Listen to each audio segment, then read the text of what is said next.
Hi students, I am പ്രിയ. എൻ്റെ channel subscribe ചെയ്ത എല്ലാവർക്കും ആദ്യമായിട്ട് നന്ദി രേഖപ്പെടുത്തുന്നു. ഭാവിയിൽ നിങ്ങളുടെ സപ്പോർട്ട് ഉണ്ടാകുമെന്ന് പ്രതീക്ഷിക്കുന്നു.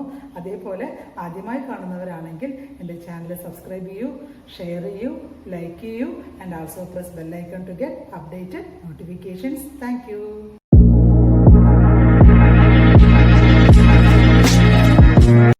ഇന്ന് നമ്മൾ ഡിസ്കസ് ചെയ്യുന്നത് ഇൻകം ഫ്രം ഹൗസ് പ്രോപ്പർട്ടി എന്നുള്ള ഹെഡിലെ ഡിറ്റർമിനേഷൻ ഓഫ് ആനുവൽ വാല്യൂവിനെ കുറിച്ചിട്ടാണ്. അപ്പോൾ നമുക്ക് എങ്ങനെയാണ് ആനുവൽ വാല്യൂ കാൽക്കുലേറ്റ് ചെയ്യുക, ഒരു ജനറൽ ഫോർമാറ്റ് ആണ് ഞാനിവിടെ വരച്ചിരിക്കുന്നത്. അതിൽ computation of income from house property എന്ന് എഴുതി പർട്ടിക്കുലേഴ്സിന് ഒരു കോളം, 3 എമൗണ്ട് കോളം പോലെ വരയ്ക്കുക. ഇതിൽ ഒന്നിൽ ലെറ്റ് ഔട്ട് എന്ന് എഴുതുക, ഒന്നിൽ സെൽഫ് ഓക്യുപ്പൈഡ് ഓർ അൺഓക്യുപ്പൈഡ് എന്ന് എഴുതുക, deem to be let out. ഇങ്ങനെ 3 കോളം വരയ്ക്കുക. എന്താണ് ലെറ്റ് ഔട്ട് പറഞ്ഞാൽ, നമ്മൾ ആ ഹൗസ് പ്രോപ്പർട്ടി വാടകയ്ക്ക് കൊടുത്താൽ അതിന് എന്താ നമ്മൾ പറയുക, ലെറ്റ് ഔട്ട് എന്നാണെന്ന് പറയുക. സെൽഫ് ഓക്യുപ്പൈഡ് ഓർ അൺഓക്യുപ്പൈഡ് പറഞ്ഞു കഴിഞ്ഞാൽ, സെൽഫ് ഓക്യുപ്പൈഡ് പറഞ്ഞാൽ നമ്മൾ തന്നെ താമസിക്കുകയാണ്, സെൽഫ് റെസിഡൻസ് ആണ് അല്ലെ, അതിനെയാണ് നമ്മൾ സെൽഫ് ഓക്യുപ്പൈഡ് എന്ന് നമ്മൾ പറയുന്നത്. പിന്നെ deem to be let out എന്ന് പറയുമ്പോൾ നമുക്ക് 3-ൽ കൂടുതൽ വീട് അല്ലെങ്കിൽ 2-ൽ കൂടുതൽ വീടുകൾ ഉണ്ടെങ്കിൽ അതിൽ 2 വീടിനെ നമ്മൾ സെൽഫ് ഓക്യുപ്പൈഡ് ആയിട്ട് ട്രീറ്റ് ചെയ്യും. 3-ാമത്തെ വീടിനെ നമ്മൾ ലെറ്റ് ഔട്ട് ആയിട്ട് കൺസിഡർ ചെയ്യണം എന്നാണ് ഇവിടെ പറയുന്നത്. മനസ്സിലായോ? 2 വീടിനെ നമുക്ക് ഈ അസസ്മെന്റ് ഇയറിലാണ് 2 വീട് സെൽഫ് ഓക്യുപ്പൈഡ് ആയിട്ട് വെക്കാമെന്ന് പറഞ്ഞത്. ഇതിന് മുമ്പൊക്കെ ആണെങ്കിൽ ഒരു വീടിനെ നമ്മൾ എന്ത് ചെയ്യുള്ളൂ, സെൽഫ് ഓക്യുപ്പൈഡ് ആയിട്ട് കൺസിഡർ ചെയ്യുള്ളൂ. മനസ്സിലായോ? അപ്പോൾ 3-ൽ കൂടുതൽ വീടുണ്ടെങ്കിൽ 2 വീടിനെ നമ്മൾ സെൽഫ് ഓക്യുപ്പൈഡ് ആയിട്ട് കൺസിഡർ ചെയ്യുക. ബാക്കിയുള്ളത് deem to be let out എന്ന് പറയുന്നു. അതാണ് ഇവിടെ deem to be let out എന്നുള്ള ഒരു കോളം ഞാൻ പ്രൊവൈഡ് ചെയ്യാനുള്ള കാരണം. ഇനി നമുക്ക് ഫസ്റ്റ് ഗ്രോസ് ആനുവൽ വാല്യൂ കാണാം. ഗ്രോസ് ആനുവൽ വാല്യൂ എങ്ങനെ കാണാമെന്നുള്ളത് ഞാൻ ഇത് കഴിഞ്ഞിട്ട് ഇക്വേഷൻസ് പറഞ്ഞു തരും. മനസ്സിലായോ? അപ്പോൾ ഗ്രോസ് ആനുവൽ വാല്യൂ കണ്ടുപിടിച്ച ശേഷം ഇവിടെ 2 പോസ്റ്റ് ചെയ്യുക. സെൽഫ് ഓക്യുപ്പൈഡ് ഹൗസിന് ഗ്രോസ് ആനുവൽ വാല്യൂ നില്ലായിരിക്കും. Then less municipal tax paid by the owner. Municipal tax owner കൊടുത്തു കഴിഞ്ഞാൽ അത് ലെസ് ചെയ്യുക. ലെസ് ചെയ്ത് കഴിഞ്ഞാൽ നമുക്ക് എന്ത് കിട്ടും, നെറ്റ് ആനുവൽ വാല്യൂ എന്ന് പറഞ്ഞിട്ട് കിട്ടും. സെൽഫ് ഓക്യുപ്പൈഡ് ഹൗസിന് നെറ്റ് ആനുവൽ വാല്യൂ നില്ലായിരിക്കും. മനസ്സിലായോ? ഇനി നമ്മൾ അടുത്ത് കൊടുക്കുന്നത് ലെസ് ഡിഡക്ഷൻ അണ്ടർ സെക്ഷൻ 24 അല്ലെ. നമ്മൾ അവിടെ സാലറിയിലെ ഡിഡക്ഷൻ അണ്ടർ സെക്ഷൻ 16 പ്രകാരം കൊടുത്ത പോലെ ഇവിടെ ഹൗസ് പ്രോപ്പർട്ടിയിലെ ഡിഡക്ഷൻ അണ്ടർ സെക്ഷൻ 24 പ്രകാരം 2 ഡിഡക്ഷൻസ് ആണ് കൊടുക്കുന്നത്. അതിലൊന്ന് standard deduction under section 24 subsection A at the rate of 30% of net annual value. Net annual വാല്യൂവിന്റെ 30% നമ്മൾ എന്ത് കൊടുക്കുന്നു, സ്റ്റാൻഡേർഡ് ഡിഡക്ഷൻ ആയിട്ട് പ്രൊവൈഡ് ചെയ്യുന്നു. അത് ഇവിടെയും കൊടുക്കുന്നു. സെൽഫ് ഓക്യുപ്പൈഡിന് നെറ്റ് ആനുവൽ വാല്യൂ ഇല്ല, ഇതുകൊണ്ട് സ്റ്റാൻഡേർഡ് ഡിഡക്ഷൻ പ്രൊവൈഡ് ചെയ്യുന്നില്ല. ദെൻ അടുത്തത് interest on loan under section 24B പ്രകാരം ഇൻട്രസ്റ്റ് ഓൺ ലോൺ പ്രൊവൈഡ് ചെയ്യുക അല്ലെ. നമ്മൾ ലോൺ എടുത്തിട്ടാണ് ഹൗസ് പ്രോപ്പർട്ടി വാങ്ങിയിട്ടുണ്ടെങ്കിൽ അതിന് ഇൻട്രസ്റ്റ് കൊടുക്കണം അല്ലെ. ഇതിൽ 2 കാറ്റഗറി ഉണ്ട്. അത് ഞാൻ അതാത് ടോപ്പിക് ഡിസ്കസ് ചെയ്യുമ്പോൾ ക്ലിയർ ആയിട്ട് പറഞ്ഞുതരാം. അപ്പോൾ മനസ്സിലാക്കുക. ജസ്റ്റ് ഇൻട്രസ്റ്റ് ഓൺ ലോൺ എത്രയെന്ന് വെച്ച് കഴിഞ്ഞാൽ അത് ലെസ് ചെയ്യുക. പക്ഷേ ഇവിടെ സെൽഫ് ഓക്യുപ്പൈഡ് ഹൗസിൽ നമ്മൾ ഹൗസ് പ്രോപ്പർട്ടി സെൽഫ് റെസിഡൻസിന് വേണ്ടി വാങ്ങിയാൽ ലോൺ എടുത്ത് വാങ്ങാമല്ലോ. അപ്പോൾ നമ്മൾ ഇൻട്രസ്റ്റ് ഓൺ ലോൺ മാത്രം ഇവിടെ എന്ത് ചെയ്യും, കൊടുക്കും. ബാക്കി എല്ലാം നില്ലാണ് അല്ലേ. അപ്പോൾ ഈ സെൽഫ് ഓക്യുപ്പൈഡ് ഹൗസിന്റെ മാത്രം income from house property negative figure ആയിരിക്കും. അതാണ് ഞാൻ ഈ ബ്രാക്കറ്റ് യൂസ് ചെയ്തിട്ട് ഡിസ്ക്ലോസ് ചെയ്തിരിക്കുന്നത്. മനസ്സിലായോ? പിന്നെ നമുക്ക് കിട്ടുന്ന ഫിഗറാണ് ഇൻകം ഫ്രം ഹൗസ് പ്രോപ്പർട്ടി എന്ന് പറയുന്നത്. പക്ഷേ സെൽഫ് ഓക്യുപ്പൈഡിന് മാത്രം നെഗറ്റീവ് ഫിഗർ ആയിരിക്കും. എന്താണ്, ബാക്കിയെല്ലാം നില്ലാണ്. ഇത് മാത്രമേ നമ്മൾ എന്തെങ്കിലും ഇൻട്രസ്റ്റ് ഓൺ ലോൺ മാത്രമേ നമ്മൾ പ്രൊവൈഡ് ചെയ്യുന്നുണ്ട്. അതിൻ്റെ ഇൻകം ഫ്രം ഹൗസ് പ്രോപ്പർട്ടിയിൽ ലോസ് ആണ് അവിടെ കാണിക്കുന്നത്. മനസ്സിലായോ? അടുത്തത് computation of income under the head house property എന്നുള്ളതാണ് പറയുന്നത്. For the purpose of computation of income under the head house property, the house property can be divided into the following categories. ഒന്ന്, let out property അല്ലെ. Through out the year ഉള്ളത് വാടകയ്ക്ക് കൊടുത്തിട്ടുണ്ടെങ്കിൽ അതിനെ let out property എന്നാണ് നമ്മൾ പറയുന്നത്. Section 23(1). Then property not actually occupied by the owner. Section 23(2)(b). Then let out property is vacant for part of the year.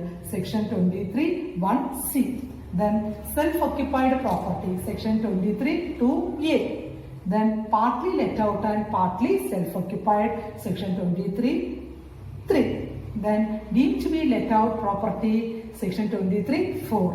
Then last one, recovery of arrears of rent and unrealized rent. Section 25(a). നമ്മൾ എളുപ്പത്തിന് വേണ്ടിയിട്ട് 7 category ആയിട്ട് നമ്മൾ income from house property divide ചെയ്തിട്ടുണ്ട്. നമുക്ക് ഓരോ ഹെഡായിട്ട് എന്ത് ചെയ്യണം, ഡിസ്കസ് ചെയ്യണം. അടുത്ത ടോപ്പിക് നമ്മൾ ഡിസ്കസ് ചെയ്യുന്നത് let out house property under section 23(1) കുറിച്ചിട്ടാണ്. അതിനു മുമ്പ് നമുക്ക് എന്താണ് ഗ്രോസ് ആനുവൽ വാല്യൂ, എന്താണ് ആനുവൽ വാല്യൂ, എന്തൊക്കെ ടേംസാണ് നമ്മളോട് യൂസ് ചെയ്യണത്, അതിനെ കുറിച്ചിട്ടാണ് നമ്മൾ ഡിസ്കസ് ചെയ്യുന്നത്. അപ്പോൾ ആദ്യം നമുക്ക് ഗ്രോസ് ആനുവൽ വാല്യൂ എന്താണെന്ന് നോക്കുക. Tax under the head income from house property is not levied on the rent of the property, but it is on the capacity of a property to earn income. The basis of measurement of the capacity of property to earn income is annual value. Income from house property of an assessee is computed on the basis of its annual value. Annual value of a property is the value at which the property might reasonably be expected to let from year to year. This is the inherent capacity of the property to earn income. അപ്പോൾ ഇവിടെ എന്താ പറഞ്ഞിരിക്കുന്നത് വെച്ച് കഴിഞ്ഞാൽ നമ്മൾ income from house പ്രോപ്പർട്ടിയിൽ tax calculate ചെയ്യുന്നത് rental ഇൻകത്തിന്റെ ബേസ് ചെയ്തിട്ടല്ല, നമ്മൾ ആനുവൽ വാല്യൂവിന്റെ ബേസിലാണ് ടാക്സ് കാൽക്കുലേറ്റ് ചെയ്യണം എന്നാണ് ഇവിടെ പറയുന്നത്. അടുത്തത് annual value of the house property is determined considering the following factors. Gross annual value അല്ലെങ്കിൽ ആനുവൽ വാല്യൂ നമ്മൾ കാൽക്കുലേറ്റ് ചെയ്യുന്നത് താഴെ പറയുന്ന പോയിന്റ് കൺസിഡർ ചെയ്തിട്ടാണ് എന്നാണ് അവിടെ പറയുന്നത്. അതിൽ first one actual rent, AR എന്ന് പറയും. Rent received by the owner from the tenant, അതിനെയാണ് നമ്മൾ എന്ത് പറയുന്നത്, ആക്ച്വൽ റെന്റ് എന്ന് പറയുന്നത്. എക്സ്പ്ലനേഷന്റെ ആവശ്യമില്ല അല്ലെ. ടെനന്റ് ഓണർക്ക് കൊടുക്കുന്ന റെന്റിനെയാണ് നമ്മൾ എന്ത് പറയുന്നത്, ആക്ച്വൽ റെന്റ് എന്ന് പറയുന്നത്. Then municipal rental value, MRV, annual rental value fixed by the municipality അല്ലെ. Annual rental value municipality fix ചെയ്യുന്നതിനാണ് എന്ത് പറയുന്നത്, മുനിസിപ്പൽ റെന്റൽ വാല്യൂ എന്ന് നമ്മൾ പറയുന്നത്. അടുത്ത point fair rental value, FRV പറഞ്ഞാൽ എന്താന്ന് വെച്ച് കഴിഞ്ഞാല് rent charged on similar type of bill property located in the same locality അല്ലെ. ഒരേപോലെ same similar type of property located in the same locality അല്ലെ, ഒരു ഏരിയയിൽ അല്ലെ. ഇപ്പൊ നമ്മൾ ഒരു പർട്ടിക്കുലർ ഏരിയയിൽ നമ്മൾ താമസിക്കുമ്പോൾ അവിടുത്തെ റെന്റ് ചിലപ്പോൾ മുനിസിപ്പാലിറ്റിയുടെ അടുത്തൊക്കെ ആണെങ്കിൽ റെന്റ് കൂടുതലായിരിക്കാം, പക്ഷെ റൂറൽ ഏരിയയിലാണെങ്കിലോ അവിടെ റെന്റ് ചിലപ്പോൾ കുറവായിരിക്കും അല്ലെ. അതാണ് അപ്പോൾ സെയിം ലൊക്കാലിറ്റിയിൽ ചാർജ് ചെയ്യുന്ന റെന്റിനെയാണ് നമ്മൾ എന്ത് പറയുന്നത്, fair rental value. Rent charged on similar type of building located in the same locality, അതിനാണ് നമ്മൾ എന്ത് പറയുന്നത്, ഫെയർ റെന്റൽ വാല്യൂ എന്ന് പറയുന്നത്. അടുത്തത് standard rental value or SRV പറഞ്ഞാൽ എന്താന്ന് വെച്ച് കഴിഞ്ഞാൽ rent fixed or determine under rent control act. Rent control act പ്രകാരം നിശ്ചയിക്കുന്ന റെന്റിനെയാണ് നമ്മൾ സ്റ്റാൻഡേർഡ് റെന്റ് എന്ന് നമ്മൾ പറയുന്നത്. അടുത്ത പോയിന്റ് എക്സ്പെക്ടഡ് റെന്റൽ വാല്യൂ ആണ്, ERV. It is the notional or reasonable റെന്റിനെയാണ് നമ്മൾ എന്ത് പറയുന്നത്, എക്സ്പെക്ടഡ് റെന്റൽ വാല്യൂ എന്ന് പറയുന്നത്. Notional rent is the rent that you are assume to have earned, അതിനെയാണ് നമ്മൾ എന്ത് പറയുന്നത്, നോഷണൽ റെന്റ് എന്ന് പറയുന്നത്. അടുത്തത് റിയൽ റെന്റൽ വാല്യൂ അല്ലെങ്കിൽ RRV, rent for additional facilities. It should be deducted from actual rent. Actual റെന്റിന് നമ്മൾ അഡീഷണൽ ഫെസിലിറ്റീസിന് പ്രൊവൈഡ് ചെയ്യുന്നത് ലെസ് ചെയ്താലാണ് റിയൽ റെന്റൽ വാല്യൂ നമുക്ക് കിട്ടുക. അടുത്തത് computation of gross annual value അല്ലെങ്കിൽ GAV. GAV is equal to expected rent or actual rent whichever is higher. അപ്പോൾ ഗ്രോസ് ആനുവൽ വാല്യൂ എങ്ങനെ കാൽക്കുലേറ്റ് ചെയ്യുക, expected rent or actual rent whichever is higher, അതാണ് gross annual value എന്ന് പറയുന്നത്. മനസ്സിലായോ?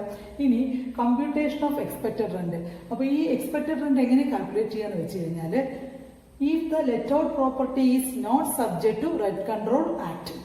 if the let out property is not subject to rent control act എന്ന് പറഞ്ഞാൽ അവിടെ സ്റ്റാൻഡേർഡ് റെന്റ് തന്നിട്ടുണ്ടാവില്ല. മനസ്സിലായോ? അപ്പോൾ റെന്റ് കൺട്രോൾ ആക്ട് പ്രകാരം ഫിക്സ് ചെയ്യുന്ന റെന്റിനെയാണ് നമ്മൾ എന്ത് പറയുന്നത്, സ്റ്റാൻഡേർഡ് റെന്റ് എന്ന് പറയുന്നത് അല്ലെ. ആ ക്വസ്റ്റ്യന് സ്റ്റാൻഡേർഡ് റെന്റ് ചിലപ്പോൾ തന്നിട്ടുണ്ടാവില്ല. തരാത്ത കേസാണെങ്കിൽ എക്സ്പെക്ടഡ് റെന്റ് എന്താണ്, തന്നിരുന്നാൽ എന്താണ്, അതാണ് നമ്മളവിടെ രണ്ട് കേസായിട്ട് ഇവിടെ ഡിസ്കസ് ചെയ്യുന്നത്. അപ്പോൾ computation of expected rent if the let out property is not subject to rent control act ആണെങ്കിൽ expected rent is equal to FRV or MRV whichever is higher. അപ്പോൾ FRV പറഞ്ഞാൽ ഫെയർ റെന്റൽ വാല്യൂ, MRV പറഞ്ഞാൽ municipal rental value, അതിൽ ഏതാണോ കൂടുതൽ അതാണ് expected rent അല്ലെ. Second case പറയുന്നത് if the let out property is subject to rent control act, ആ ക്വസ്റ്റ്യന് സ്റ്റാൻഡേർഡ് റെന്റ് തന്നിട്ടുണ്ടെങ്കിൽ നമുക്ക് ഇക്വേഷൻ മാറും. എന്താണ്, expected rent is equal to FRV or MRV whichever is higher അല്ലെ.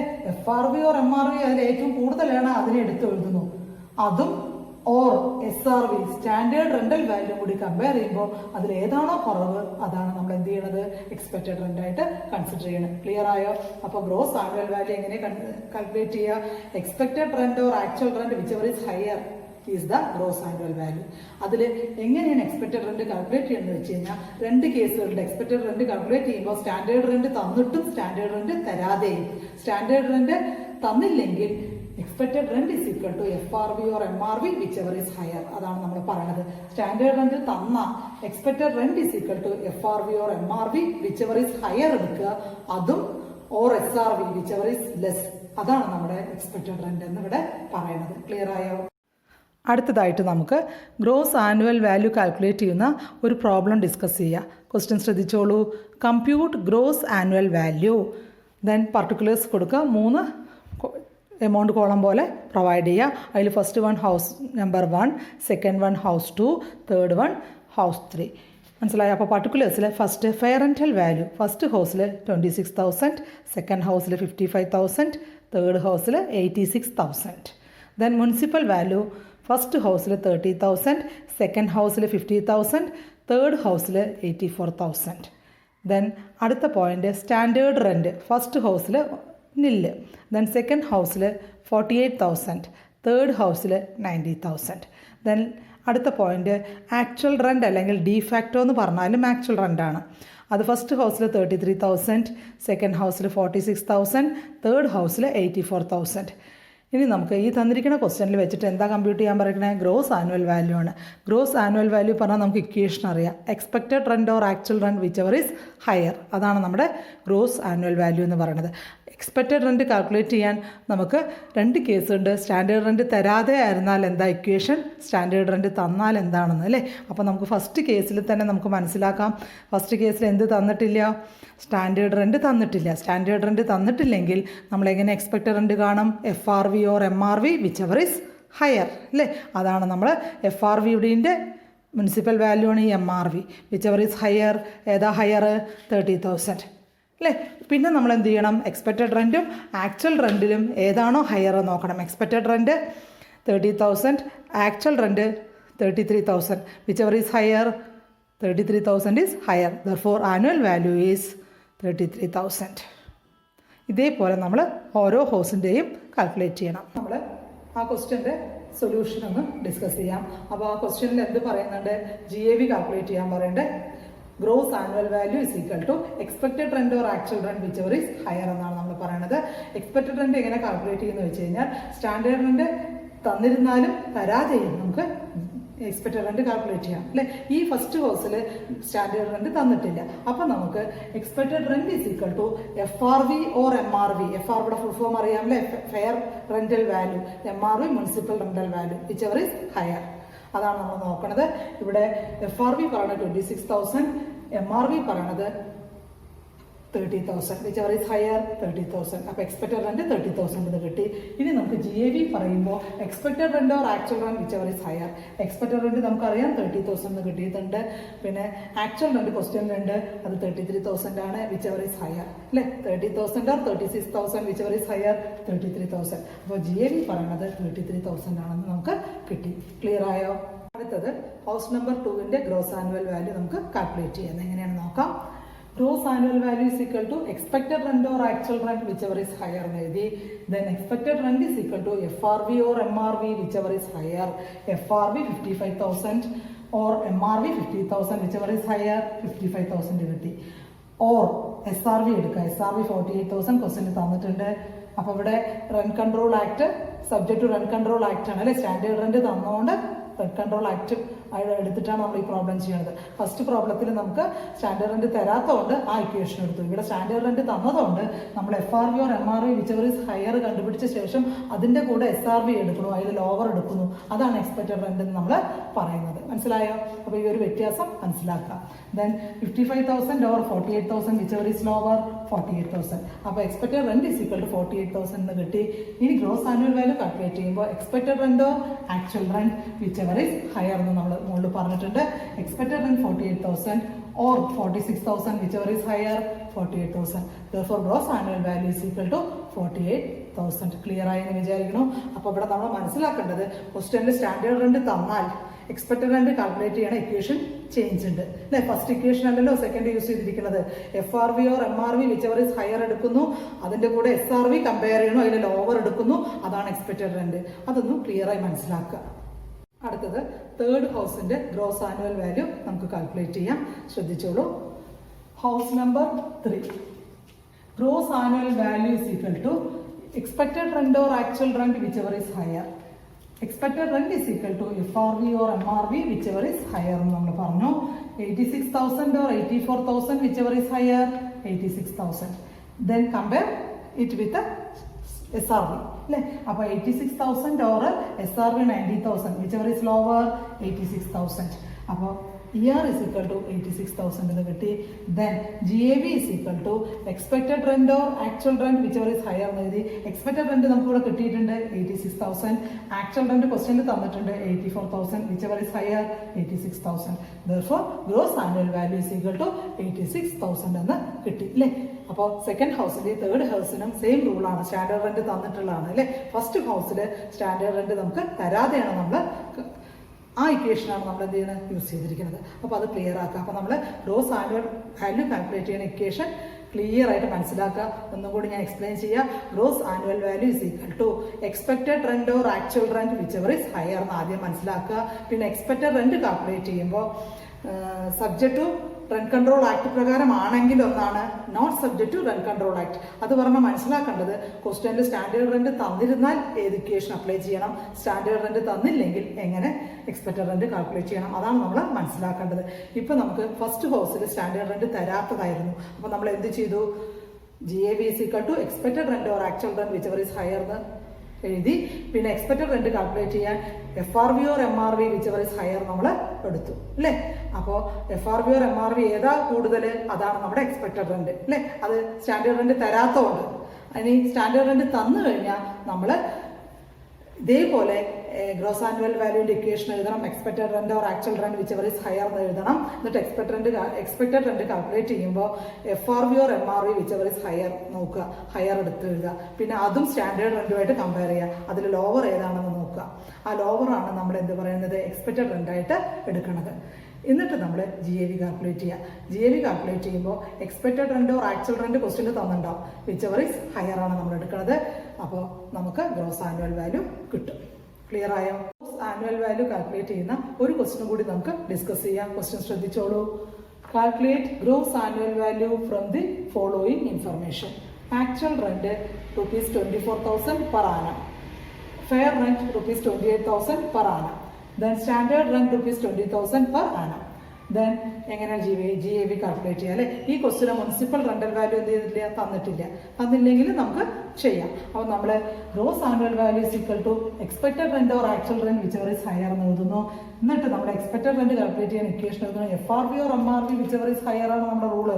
ഇവിടെ FRV മാത്രമേ തന്നിട്ടുള്ളൂ. അപ്പോൾ നമ്മൾ ഡയറക്റ്റ് ആയിട്ട് എടുത്ത് എഴുതുന്നു 28,000 ഓർ SRV എത്രയാണ് 20,000 വിച്ചെവർ ഇസ് ലോവർ നമ്മൾ നോക്കുന്നു.